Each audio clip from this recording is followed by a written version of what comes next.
Café Coaching, tous les mardis avec Elodie. De 13h à 14h, votre émission spéciale Coach.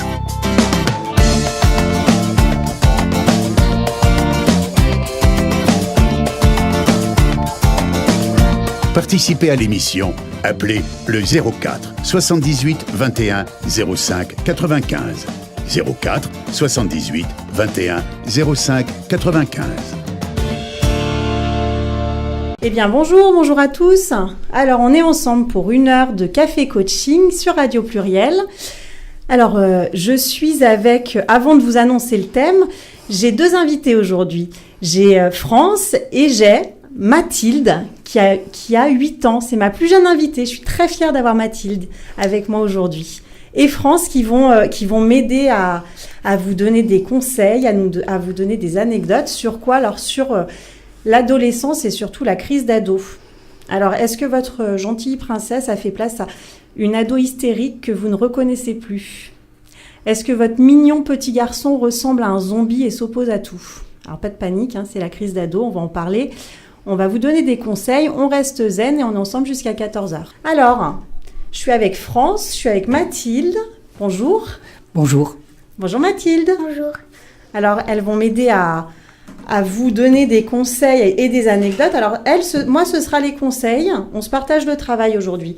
Et elle, ce sera les anecdotes. Parce que France, elle a une fille, si j'ai bien compris, de 34 ans. 34 ans, oui. Voilà, donc tu sais ce que c'est la crise d'ado, tu l'as vécu. En ce qui concerne une fille, oui. Ouais. Et en ce qui concerne un garçon, aussi. Ah, aussi. J'ai un fils de 16 ans. Ah oui, donc t'es en plein dedans. Ah, je suis carrément dedans. Tu vas nous dire si c'est plus simple avec une fille ou avec un garçon, ou s'il n'y a pas de règle, ou si... Alors, je ne sais pas s'il y a une règle. En ce qui me concerne, j'ai eu beaucoup plus de facilité avec ma fille qu'avec mon fils. Tu vois, moi, c'est la première fois que j'entends ça, finalement. J'ai toujours entendu que c'était... Enfin, souvent entendu, pour les mères, que c'était plus facile avec leur garçon. Oui, j'en suis moi-même à me dire que... Est-ce que ma fille a réellement eu une crise d'ado? Quand je vois la crise d'ado de mon fils, j'ai l'impression que celle de ma fille passe inaperçue. Et ça, c'est possible aussi. En même temps, on dit que c'est pas une obligation, entre guillemets, de faire une crise d'ado, mais souvent, quand on la fait pas, il y a une petite crise qui se fait vers la trentaine. Oui, alors elle a dû la faire, parce qu'à la trentaine, d'après mes souvenirs, il n'y a pas eu de crise. Ouais. Oui. Bon, donc alors, finalement... on verra bien. Tu nous en diras plus, tu vas nous donner peut-être des anecdotes tout à l'heure. Et puis, on est avec Mathilde, qui... Alors, attendez, je vais rapprocher son micro, je fais un peu tout en même temps. Hop. Voilà, qui a une sœur qui a 15 ans, Mathilde? Oui. Et qui vit pleinement la situation chez elle de... la crise d'adolescence de sa sœur, la relation entre sa sœur, qu'on ne va pas nommer, et sa maman. Mathilde, c'est ça? Oui. Comment ça se passe à la maison? Des fois, ça se passe bien, des fois, ça se passe mal. Des fois, elles se disputent, ma maman et ma sœur. Ouais. Et des fois, ça se passe bien. Voilà, des fois ça se passe bien, elles se disputent pas, elles se font des bisous, des câlins. Ah, dis donc, alors tu vois, c'est ça la crise d'ado en fait. Il y a des jours ça va, il y a des jours ça va pas, puis en face on sait pas trop comment faire. D'ailleurs, peut-être ça qu'elle se dit à un moment, mais qu'est-ce qu'il faut que je fasse? Tu lui donnes des conseils, toi? Non. Non? Et non. Toi, ça se passe bien avec ta sœur? Oui, ça va. Oui, ça va, la crise d'adolescence, c'est pas trop dur pour toi? Un petit peu, oui. Il y a des jours c'est plus dur que d'autres? Oui. Il y a des jours elle t'adore et puis il y a des jours elle te déteste. Oui. C'est la crise d'ado, c'est comme ça. Alors, moi je suis là pour vous donner des conseils. Alors le premier que je donne de toute façon tout le temps à tout le monde pour tout, c'est la communication. Et ouais, la clé de tout c'est de communiquer. Même dans les conflits, que ce soit... j'ai déjà fait des émissions sur le couple, sur les conflits au travail et la communication, justement, ne pas couper la communication, c'est difficile. Alors, c'est vrai que moi, c'est facile, ma place, ma position, j'ai pas d'ado. Pour l'instant? Et pour l'instant, alors je vous donne les conseils, on va dire, les plus les plus objectifs. Maintenant, j'ai conscience que c'est pas facile à appliquer. Mais voilà, communiquer, essayez surtout de ne pas couper la communication et d'avoir conscience que vraiment, c'est l'ado qui est en crise, mais c'est pas contre vous, c'est contre lui-même même d'ailleurs, cette crise en fait, qu'il vit. Donc c'est toujours garder en tête que tout ce qui vous envoie à vous, c'est ce qui se renvoie à lui-même. Et essayez de bien communiquer là-dessus. Bon, moi je ne sais plus combien de points, j'ai 11 ou 12 points à vous donner de petits conseils par-ci par-là, et puis on va agrémenter d'anecdotes. France, elle me dit super. Moi, le premier, c'est fixer des limites claires. Parce qu'en fait, les ados, ils ont besoin, en fait, ce qu'ils cherchent, comme les enfants, d'ailleurs, c'est comme les enfants quand ils sont tout petits, on dit que la première crise d'ado, elle est à 3 ans. Et qu'à l'adolescence, on revit une crise d'ado, mais avec presque un adulte. C'est ça qui est compliqué. Par contre, ils ont toujours autant besoin de limites et d'avoir des limites claires. Mais c'est là où il faut trouver, c'est là que c'est compliqué, parce qu'il faut trouver un juste milieu. Vas-y, France, tu peux intervenir. Un compromis. Un compromis. Avec mon fils, je suis tout le temps en compromis.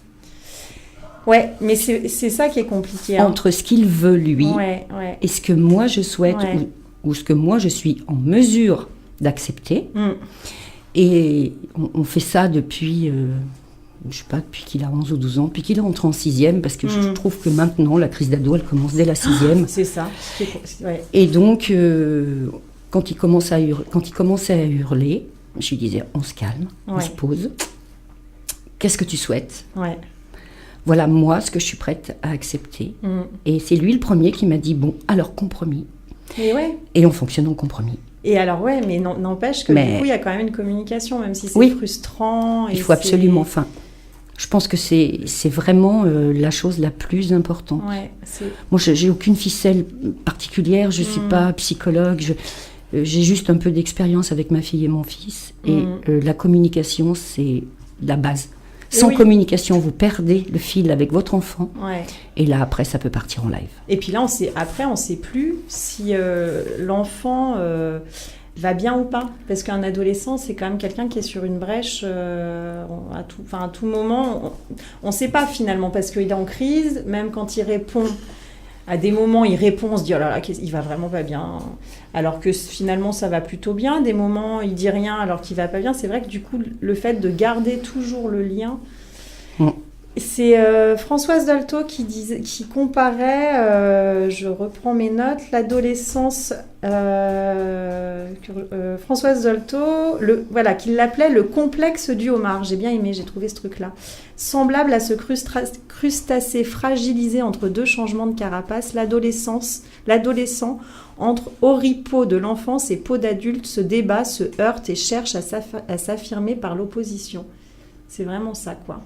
C'est comme un serpent qui vit une mue, quoi, en fait. Et du coup, alors, c'est sûr que pour les parents, c'est douloureux, mais il faut toujours garder en tête que pour eux, c'est très, très douloureux aussi, quoi.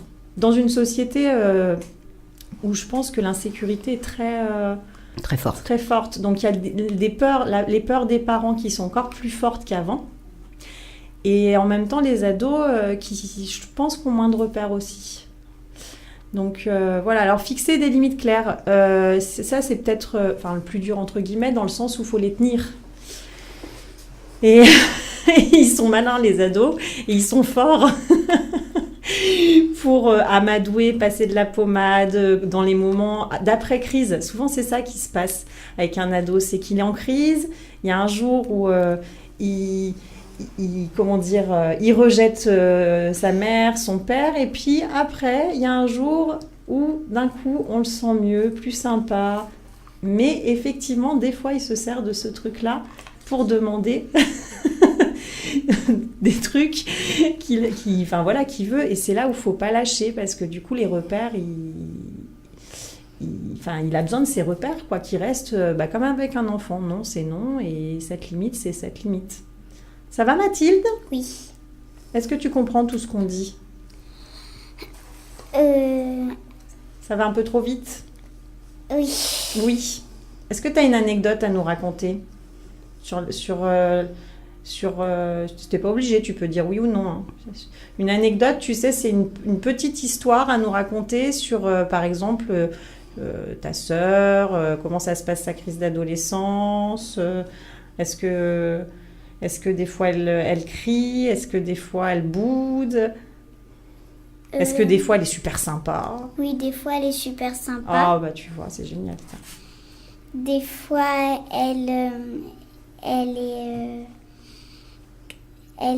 des fois elle est pas très très gentille avec moi. Ouais. Et aussi Et après elle vient s'excuser ou pas? des fois oui, des fois non. Et toi, est-ce que tu es gentille avec elle? Oui. Oui? Oui. Tout le temps? Des fois des fois on n'est pas très gentils l'un.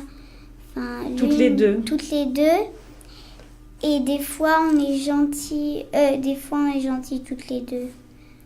Bon, bah ça s'appelle la vie, hein. Tu sais, c'est un peu toute la vie comme ça, d'ailleurs, en fait. ça dépend de l'humeur. Bon, après, en grandissant, on sait se contenir.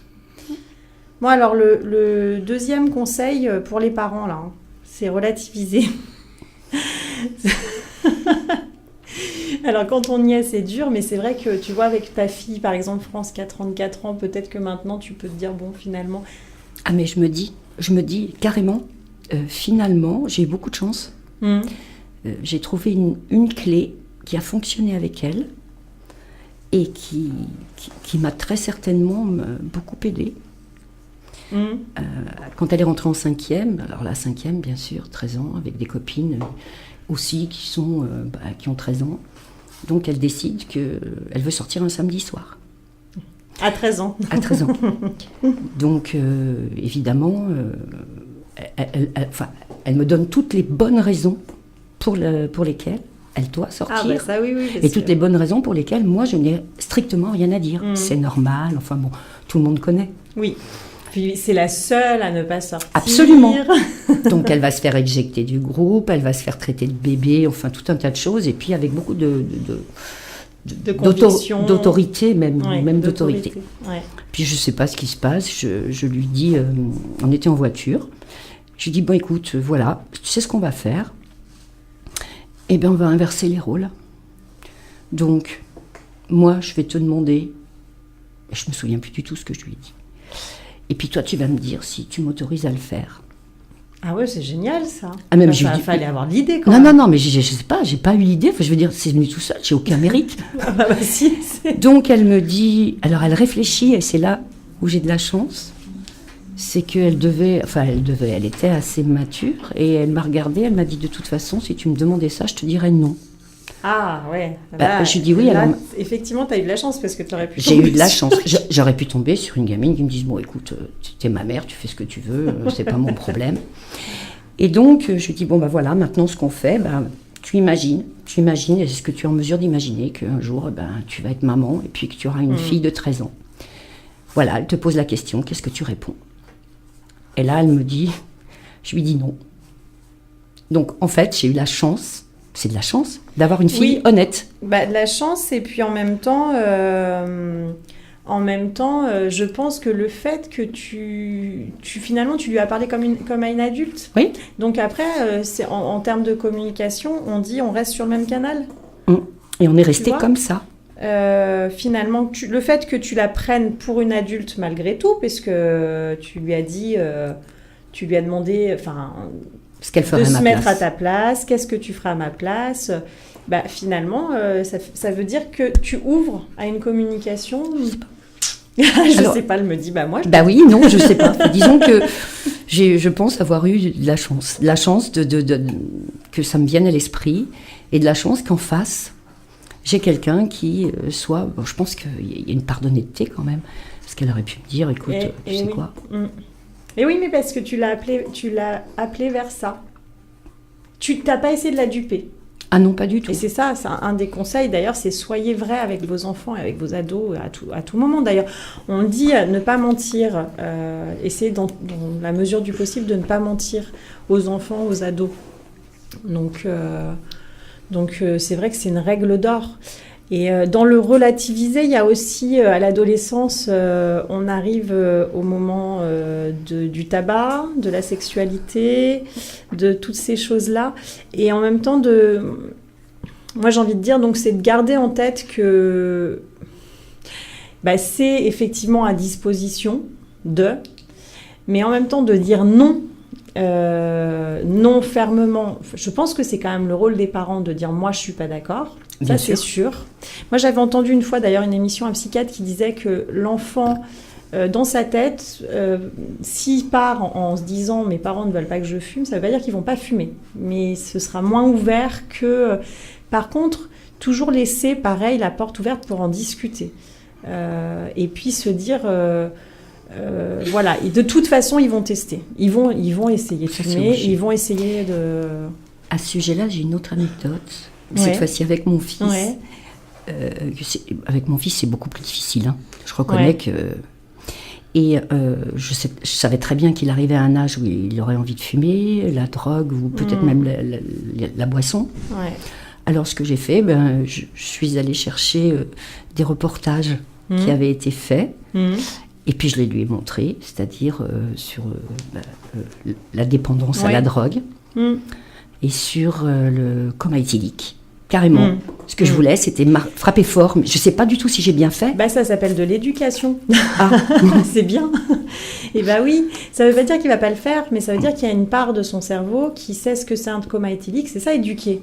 Et éduquer, c'est donner toutes les cartes. C'est pas dire ne le fais pas et je t'expliquerai pas pourquoi. C'est dire voilà ce qui existe, tu y as accès, fais entre guillemets ce que tu veux, même si moi, étant ton parent, je veux te protéger le plus possible et pas que tu te fasses du mal. Par contre, voilà les conséquences et c'est ce que tu as fait finalement. Donc bravo, finalement, dis donc. Non, je fais avec les moyens du bord. Oui, mais ouais. Et du mieux qu'on peut. D'ailleurs, c'est une des règles aussi à garder en tête. Et on n'a pas la. Alors, il n'y a pas de parents parfaits. Non, et puis je dis pas qu'il me fera pas un truc aussi grave, peut-être grave derrière. Disons que j'essaie, voilà. Et en tout cas, tu fais du mieux que tu peux et tu as l'air de le faire très très bien. Est-ce que tu connais Carla Bruni ? Ah oui, bien sûr. Comme tout le monde. On va l'écouter. Tu connais Mathilde ? Il y a quelqu'un qui m'a dit ? Quelqu'un m'a dit, ça s'appelle la chanson. Tu la connais ? Non. Non ? Tu vas l'écouter. Tu nous diras après si tu l'aimes bien. Fais une petite... Participez à l'émission. Appelez le 04 78 21 05 95. 04 78 21 05 95. Et oui, on est dans Café Coaching. Je suis avec France et Mathilde. Je suis super bien entourée aujourd'hui avec de lumière. Alors, c'est vraiment une belle émission et on parle de la crise d'ado et justement de comment on fait pour communiquer avec ces ados qui sont si mal dans leur peau et qui ont besoin de se défaire de cette carapace. Voilà, donc France, elle nous donne des super conseils et des super anecdotes parce qu'elle a une ancienne ado qui a 34 ans et un ado en pleine crise qui en a 16. Et puis Charlotte, qui a 8 ans, elle nous donne aussi des super conseils parce qu'elle a... Mathilde, pardon, c'est sa sœur qui s'appelle Charlotte. Je me mélange les pinceaux. Donc Charlotte, justement, a 15 ans et c'est la sœur de Mathilde et elle aussi, elle vit une crise d'ado pas cool. Pauvre Charlotte, on pense à elle, on lui fait des gros bisous. Et on a en ligne Martine, qui elle en a eu 3. Si mes souvenirs sont bons, elle en a eu 3 qui sont sortis. Martine, elle est avec nous, c'est bon, on l'entend ? Oui, je suis là. Bonjour Martine. Bonjour Elodie. Merci. Bonjour à tous. Bonjour. Merci. Alors Martine, justement, c'est moi qui lui ai demandé. Je lui ai demandé si elle pouvait intervenir dans l'émission parce qu'elle en a eu 3. Et puis 3 bien différents, donc elle a vécu 3 crises. et du coup, j'avais envie qu'elle nous donne un peu son ressenti sur la crise d'ado et puis son petit conseil avisé à elle. Donc voilà. Merci Martine de participer. De rien, avec plaisir.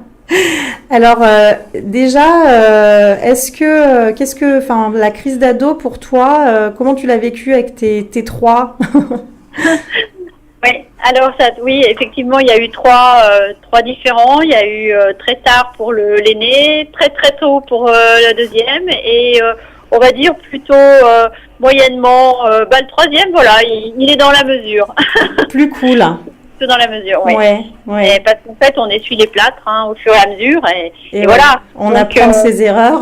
Voilà, et on apprend de ses erreurs, et puis en même temps, on en fera toujours. Donc, moi, ma plus grosse difficulté, ça a été d'essayer d'être dans la mesure face à leurs excès. Oui. Alors, c'est-à-dire, par exemple En fait, les ados, c'est dans l'excès tout le temps. Et tout d'un coup, ils sont très malheureux, ils sont déprimés, on ne sait pas pourquoi, ou alors même eux, ils savent peut-être même pas. Et puis dans la minute qui suit, je sais pas, il y a quelque chose, un SMS, voilà. Et puis ça y est, tout est reparti, tout va bien, c'est le délire du coup. Au lieu d'être à peu près content, du coup, c'est la folie douce, quoi. C'est des grands hauts et des grands bas. Voilà. Ça passe du très très bas jusqu'à du très très haut, c'est un peu borderline, quoi. Ouais, ça fait un peu bipolaire, quoi. C'est ça. Et donc en fait, il faut arriver à être spectateur. J'aime pas dire ça parce que. Être quoi, tu dis? Spectateur. Ouais. C'est t'as facile raison, à dire. T'as raison. Facile à dire. Ouais, mais en même temps, c'est un super. En même temps, c'est une super clé que tu donnes là. Je pense que c'est ce qui nous rend le plus à l'écoute, c'est de regarder, d'observer, mais de pas se mettre dans le même. Et c'est ce qui est le plus difficile, c'est de pas être dans le même excès qu'eux, quoi. Dans la même émotion, finalement. Voilà. Ils nous exaspèrent, ils sont, et puis d'un autre côté, ils sont attachants, et puis, notre rôle, c'est d'être là, de les protéger, de les écouter. Oui. Mais pas forcément de les comprendre. Oui. C'est ce que j'en ai déduit. Parce que essayer de les comprendre, il faut quand même se rappeler c'est pas les mêmes générations. Oui. Et du coup, de toute façon, même, d'ailleurs, parmi les conseils que je pensais donner, j'y reviendrai plus tard, mais c'est quand même de pas essayer de se dire, de vouloir être de la même génération qu'eux. Non, et au contraire, quand je me mets dedans, allez, comme si j'avais des ados, nous traitent de vieux, et à la limite, pour eux, on l'est, quoi. Et quand on est des vieux cons, on est des vieux cons. Assumer le rôle de vieux con. Et ouais. Donc être spectateur, ça c'est une super clé. C'est pas facile, mais c'est vrai que c'est une bonne clé. Et puis du coup, par rapport à ce que tu dis, moi je dirais ne pas tomber dans l'hyper-empathie, quoi. C'est ça. C'est dur quand c'est ses enfants et que c'est la chair de sa chair. Oui. Ouais. Oui. Et ouais. Mais faut garder en tête que ça les aide. Comment dire en fait, l'important, c'est de continuer, malgré ce qui se passe, c'est de continuer à respecter les fondamentaux, à maintenir les fondamentaux. Ouais, les valeurs finalement profondes de la famille. C'est ça. Il y a des choses, faut se respecter. Donc ça, c'est, la vie de famille, la loi. Ils aiment toujours se mettre en danger, être limite, machin. Sauf que, il y a des lois, il y a des règles. Il y a un minimum d'hygiène nécessaire aussi, parce que en général, ils n'aiment pas trop se laver. France, elle n'a pas ce problème, ça va. Pas du tout. Oui, mais des fois, oui, non, mais ça, je sais que ça existe. Mais j'ai encore à nouveau de la chance, là, pour le coup. Moi, ils se lavent. Moi, ils se brossent pas les dents. C'est vrai que moi, je me rappelle quand j'étais ado, j'ai une anecdote, tiens, à ce propos. J'avais une amie à ma mère qui était chez nous. Et moi, j'étais sous la douche. Puis les filles, c'est souvent l'inverse. Et ma mère hurlait dessus parce que je passais 2 heures sous la douche. Et sa copine, qui avait un fils de mon âge, qui était un ami à moi, elle lui dit... te plains pas, elle, au moins, elle se lave. Ça, c'était pas mal. Effectivement, ça rejoint ce que tu dis.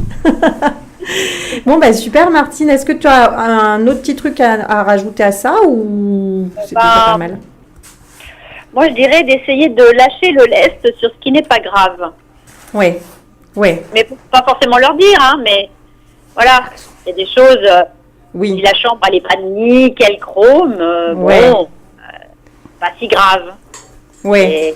Finalement, relativiser certaines choses et et pour trouver un équilibre, pour communiquer avec, quoi, quand même. Hein. Pas être trop rigide. Ouais, pas être trop rigide. On va retenir ça. Et puis, accepter, reconnaître ses erreurs. Ouais, ça c'est... On peut demander pardon aussi, c'est pas mal, des fois. Et surtout, alors là, ça, c'est quelque chose... c'est la ligne de conduite, c'est maintenir le dialogue, quelles que soient les circonstances. Eh ben, tu vois, tu rejoins ce que j'ai dit. C'était mon premier point, mon premier conseil, la communication. Garder le lien à tout prix. Ok, bah super. Bah écoute, je regrette pas de t'avoir demandé d'intervenir. Elle va sûrement participer à une de mes émissions, Martine. Je suis super contente. Aujourd'hui, je suis avec France et Mathilde. Et Martine, merci beaucoup nous avoir donné tes conseils avisés. Merci beaucoup et à très bientôt. Merci. Au revoir. Au revoir. Au revoir. Au revoir.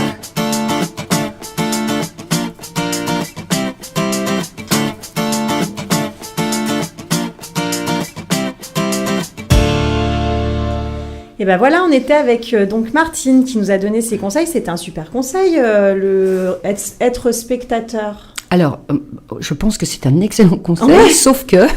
C'est compliqué. Sauf que, oui, là, je vais être obligée d'y réfléchir quand même. Alors, si je peux donner un conseil pour être spectateur, là, c'est carrément du coaching, c'est que en fait, ça demande une maîtrise de soi, de ses émotions. C'est ça le problème. Et donc, un truc qui marche beaucoup, c'est la relaxation, la méditation, toutes ces choses-là. Le fait de tous les matins prendre un temps pour soi, pour respirer, pour méditer. Et puis, quand c'est dans des périodes de crise comme ça, ne pas hésiter à prendre... Vaut mieux, moi, je dis, quand je conseille la relaxation ou la méditation, le faire 3, 4 fois 5 minutes par jour, plutôt qu'une fois 1 heure. Oui. Et donc, tu vois, à un moment, tu as un moment de crise avec ton ado, hop, à la limite, tu dis, je reviens, tu respires. Parce qu'on est vite, quand on est dans le conflit, on se laisse vite embarquer par nos propres émotions. En même temps, c'est humain. Hein. C'est humain. Oui. Ça va, Mathilde ? Oui. Ça se passe bien, cette émission de radio ? Oui. Tu reviendras ? Oui. Bon, ça va alors, je suis rassurée. Alors, donc moi j'en étais à... Donc on relativise, on l'écoute tout en restant ferme, ça rejoint un peu ce qu'on a dit jusqu'à maintenant, mais c'est vrai que c'est comme... moi je fais beaucoup le parallèle entre l'ado et l'enfant, le petit, quoi. C'est, on reste à l'écoute, mais en même temps, c'est quand même nous... je me mets dedans comme si j'y étais, mais c'est nous l'adulte et c'est à nous de mettre les règles et ça, il faut qu'ils le gardent en tête parce qu'en même temps, ils en ont besoin, ils vont chercher cette limite-là. En même temps. Ils ont besoin de cette limite, de ce cadre. À ce propos, moi, j'ai une anecdote. J'ai donc, à la suite de notes déplorables, j'ai puni mon fils de PS. Ouais. C'est ce truc magique. Et évidemment, il a essayé de négocier tous les jours donc après. De jeux vidéo. De jeux vidéo, à la maison. Il a essayé de négocier X mille fois. Et puis, une fois, il me dit « Bon, maman, au moins 1 heure ?» Et je lui réponds « Non, tu peux me maudire si tu veux. » Et il m'a répondu « Non, parce que moi, j'aime bien quand même quand t'es sévère. » Alors, ça, c'est le truc. Alors, mais j'ai trouvé ça... non, mais ça, c'est vrai que... Donc, ça veut vraiment dire qu'ils ont besoin de limites et ils ont besoin en face de quelqu'un qui tienne. Bien sûr, mais parce qu'en fait, c'est une période où, ce qu'on dit depuis le début, ils sont en train de se chercher, de muer. Donc, si en plus, on les met au milieu du désert... Dans quelle direction je vais ? C'est comme un lion en cage, un ado. À un moment, il tourne, à un moment, il se pose, à un moment, il retourne, il se repose. Et en fait, à la limite, il faut qu'il ait cette cage, entre guillemets. Ce cadre, qu'il ait ce cadre pour se sentir en sécurité. Et moi, j'ai une anecdote aussi, d'ailleurs, à ce propos. Une ado qu'on connaît qui a été privée de téléphone, d'internet, de tout ça. Et finalement, le retour que j'ai eu suite à ça, c'est que la communication a été rétablie, en fait, grâce à cette punition. Enfin, la communication a été rétablie. Ça ne veut pas dire qu'il n'y a plus de conflit, mais en tout cas, l'ado en question qui se murait dans son téléphone, sur Internet, Mathilde, elle dit oui. Et finalement... Elle passe plus de temps avec sa sœur, elle passe plus de temps avec ses parents.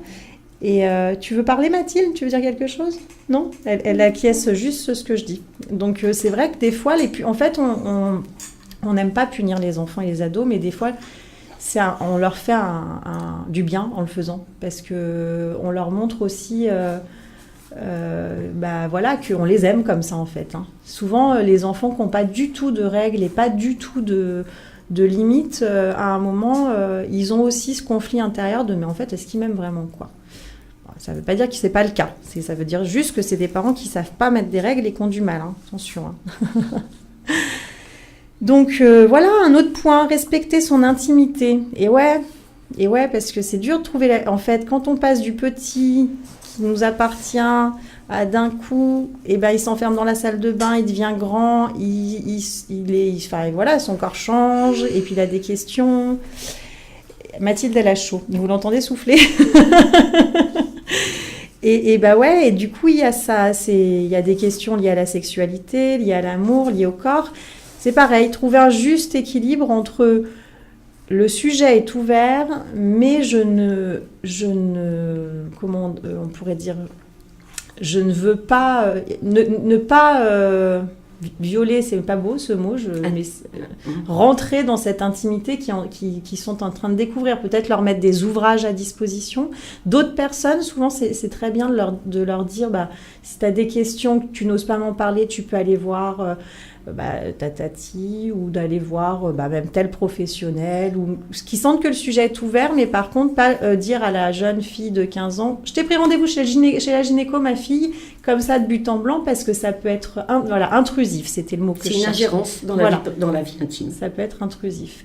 Donc voilà, c'est toujours une question d'équilibre, hein, en fait. Prenez toujours le temps d'essayer de trouver le juste milieu entre deux excès. C'est un peu ce que disait Martine, en fait. Hein.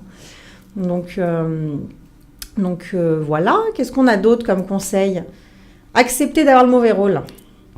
Oui. Parce que là, dans cette période-là... on l'a. Ouais. Et puis en fait, c'est ce qu'on dit depuis le début, le rôle que... Ça fait du bien à l'adolescent de décharger sur les parents, quoi. Et de toute façon, c'est comme ça. Et pas vouloir prendre ce paquet, à la limite, c'est lui laisser quelque chose qu'il n'est pas capable de gérer lui-même. Donc, c'est aussi se dire, ok, en fait, c'est pas qu'il vous aime pas, c'est qu'il est en train de chercher son identité et il a besoin de vous rejeter. Et c'est vraiment ça, d'ailleurs, en psycho, qui se passe, ce qu'on dit en tout cas. C'est que l'adolescent a besoin de trouver son identité et il a besoin de tout rejeter pour revenir à un certain équilibre. Mais les premières personnes qu'on rejette, c'est ceux qui nous ont éduqués, qui nous ont donné ces valeurs, tout ça. Et c'est accepter que, voilà, on n'a pas le bon rôle, c'est ce qu'on disait tout à l'heure, on est des vieux cons, on a tout mal fait, on est nuls, on n'a rien compris. Et puis alors, par rapport aux autres parents, mais alors les autres parents, ils sont tous formidables. Ce qu'il faut savoir, c'est qu'ils se disent la même chose dans toutes les familles. Et du coup, voilà, c'est en même temps...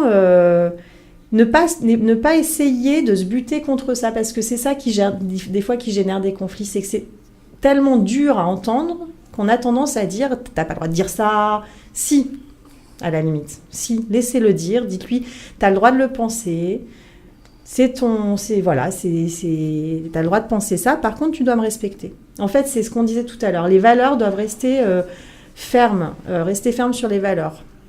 Donc voilà. Est-ce qu'on ne se ferait pas une petite deuxième pause musicale Oui, tout à fait. Vous connaissez Muse? Oui. Tu connais Mathilde Muse?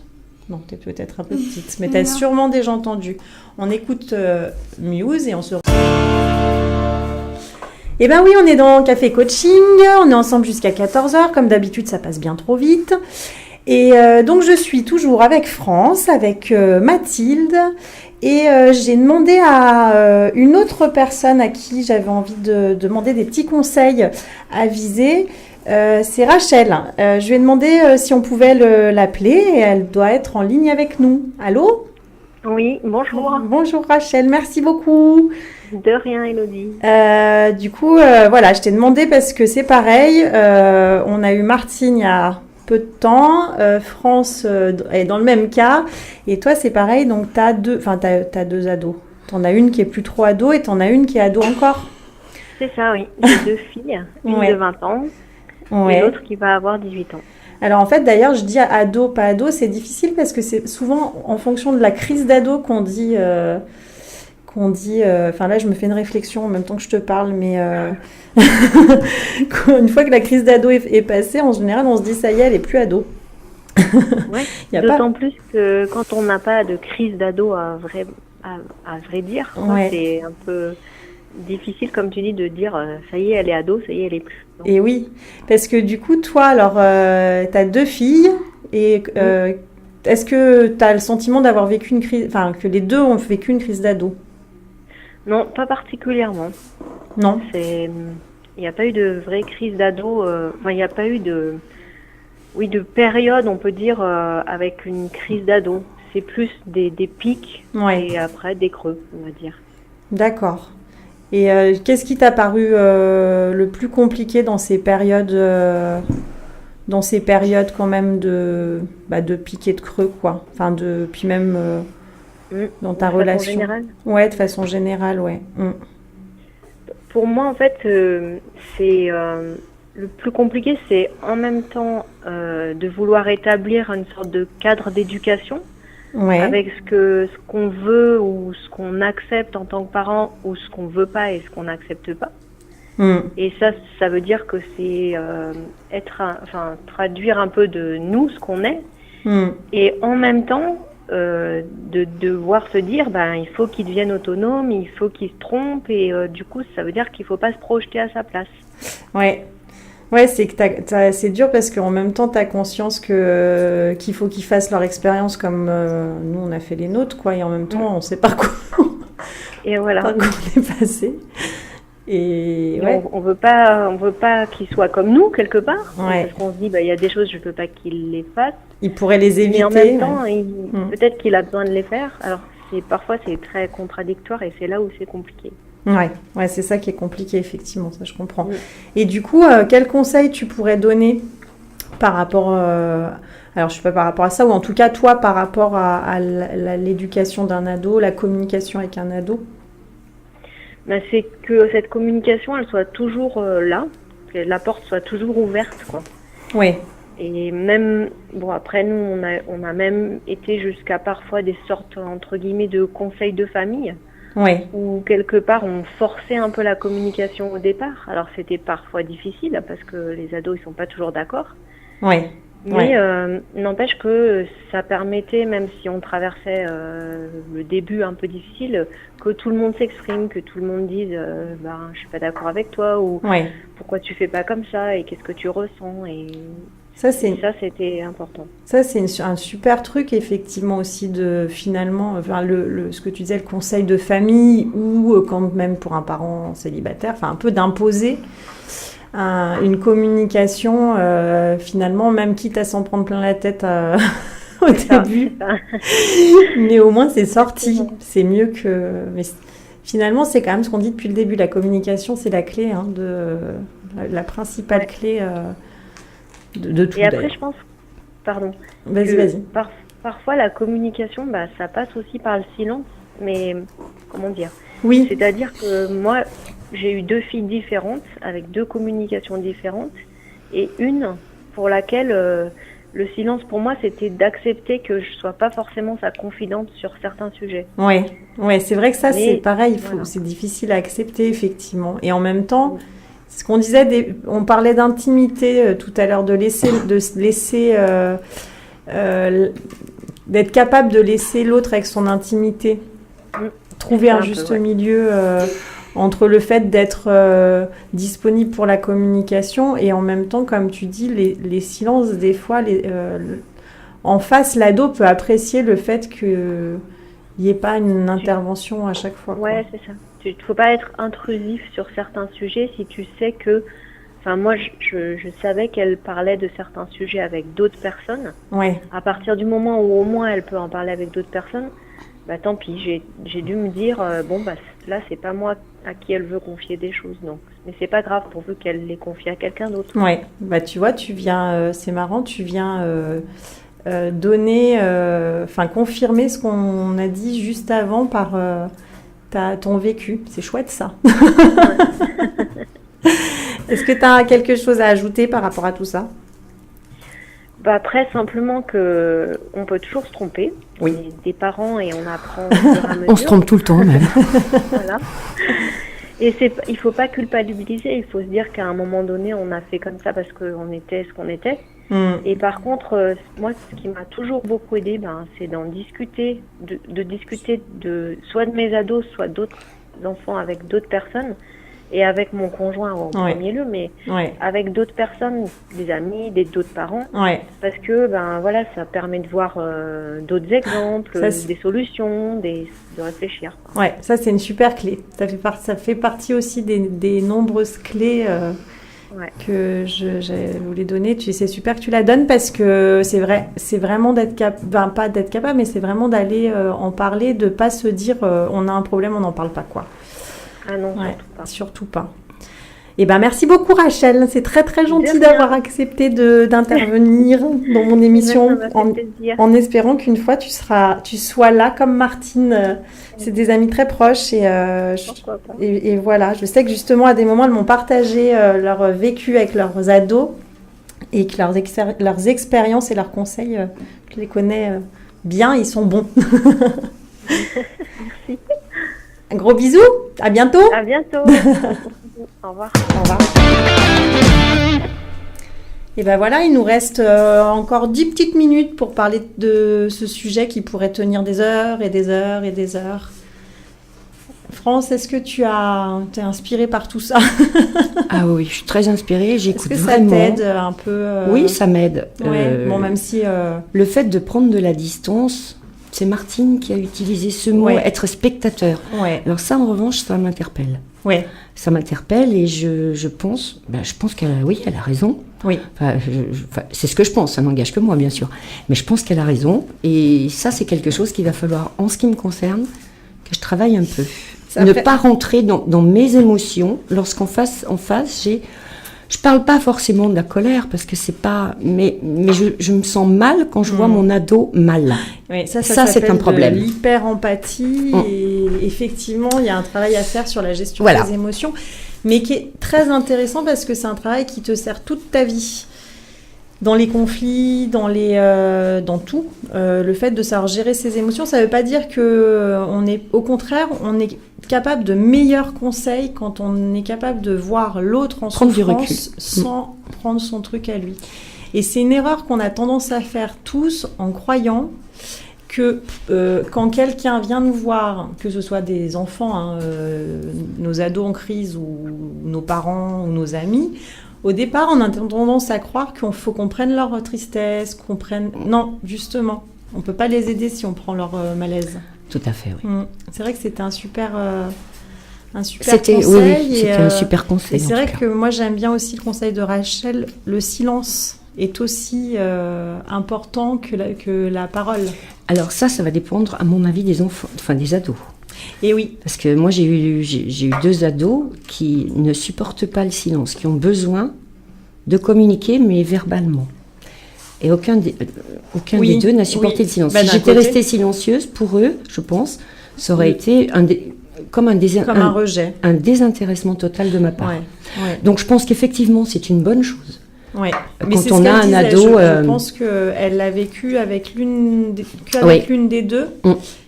Avec qui il fallait qu'elle respecte ce besoin de... Ah, mais ça, c'est un super tuyau, en tout cas. Ouais. Parce qu'il y a des ados, effectivement, qui en ont besoin, et quand la mère est suffisamment, je veux dire, moi je vais dire intelligente, mais pour avoir compris, c'est de l'intelligence, je pense que c'est au moins de l'intelligence du cœur, d'avoir compris que son ado a besoin de ça et le lui apporter, c'est formidable. Oui, c'est vrai que c'est une vraie intelligence de cœur.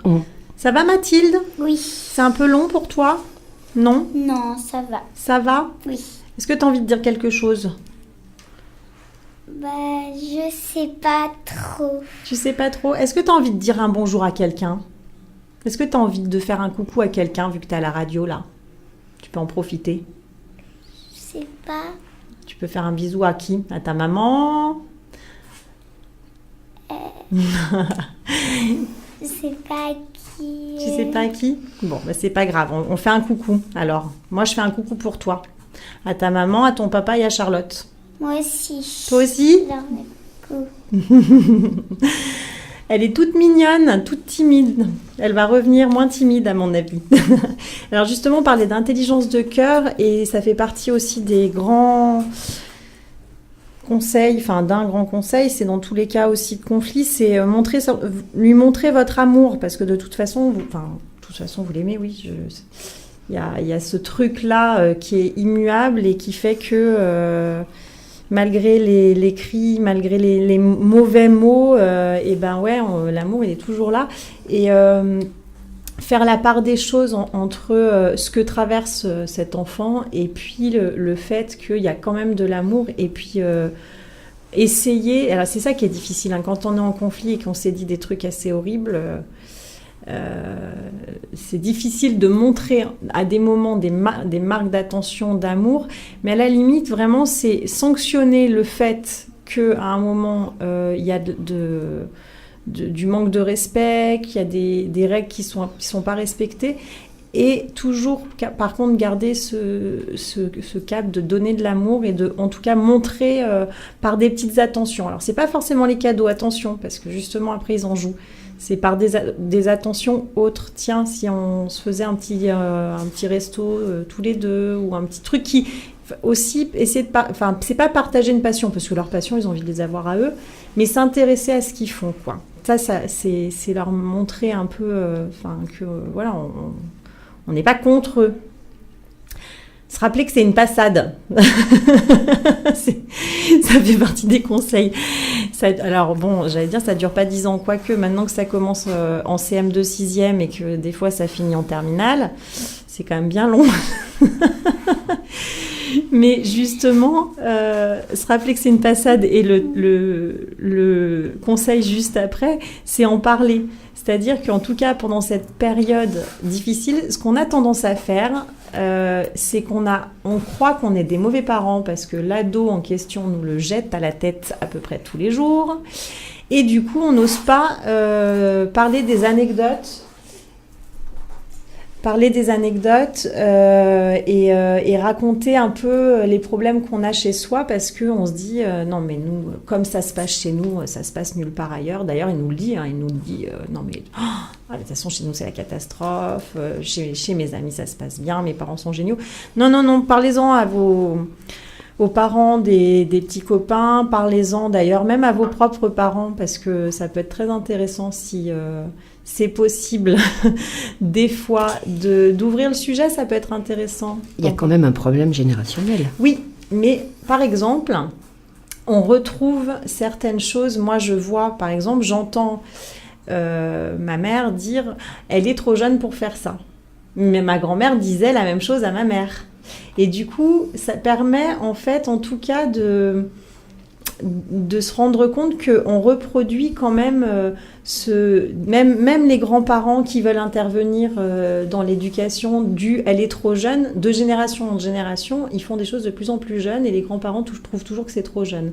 Et les parents sont au milieu de ce truc entre les ados qui cherchent à faire des trucs, à transgresser un peu les règles, et les grands-parents qui sont souvent s'offusquent de l'éducation, quoi. Donc, par contre, c'est intéressant d'ouvrir la communication dans les deux sens, moi, je trouve.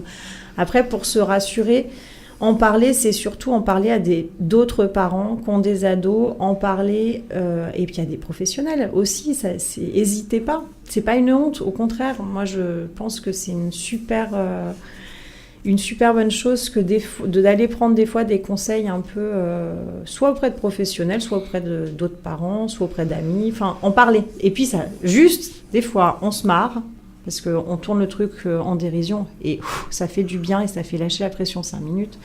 Et là, on se rend compte qu'il n'y a quand même pas mort d'homme, en général, en fait. C'est pour ça, c'est qu'une passade, quoi. Il nous reste 3 petites minutes. 3 petites minutes. France, Est-ce que... bon, je suis pas sûre d'avoir tout dit. Moi, regarde, j'avais plein de trucs à dire et tout, bon, comme d'habitude. Est-ce que tu as envie de rajouter des choses, toi ? Mais écoute, moi, la crise d'ado, quand j'ai eu mes enfants, c'était pas du tout la chose à laquelle je pensais. Tu m'étonnes. J'ai toujours été persuadée qu'il y a des crises à tout âge chez l'enfant. Ouais. Donc, j'ai établi des règles qui sont pas... qui sont les miennes. Hein. Ouais. Et moi, le maître mot chez moi, ça a toujours été le verbe assumer. Oui. Donc, quand est arrivée la crise d'ado, je me suis dit qu'il y avait des choses... il y avait des choses qui étaient moins graves que d'autres. Oui. Et j'ai expliqué sur les choses les plus graves. Donc, qu'on pouvait choisir, on pouvait faire, l'ado pouvait faire ce qu'il voulait, après tout. Mais qu'il faudrait qu'il assume. Oui, ça c'est une bonne chose. Tiens, un super conseil. Donc, moi, mes enfants, tout petits, ils ont assumé les bêtises en fonction de leur âge. Voilà, hein. Oui, mais ils ont conscience qu'ils doivent assumer les conséquences de leurs actes. Oui, et alors, je ne vais pas dire que mon fils est ravi quand il faut assumer, mais il assume. Et il me dit, oui, je sais, il faut que j'assume. Et ouais. Donc, c'est quelque chose qui est rentré. N'empêche que... On évite peut-être.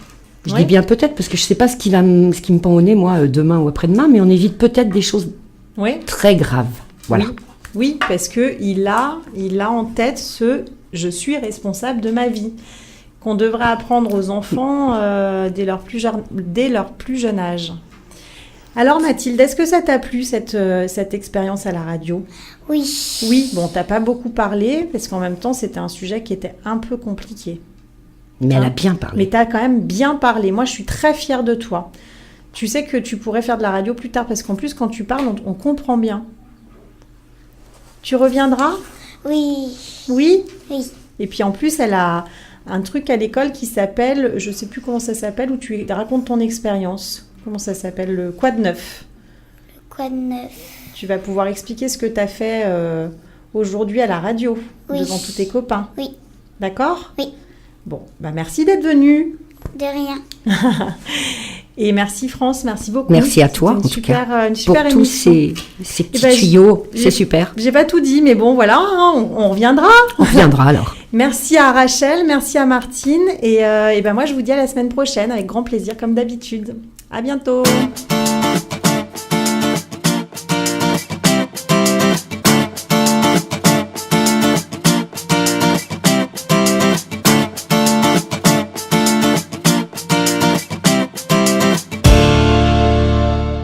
Café Coaching.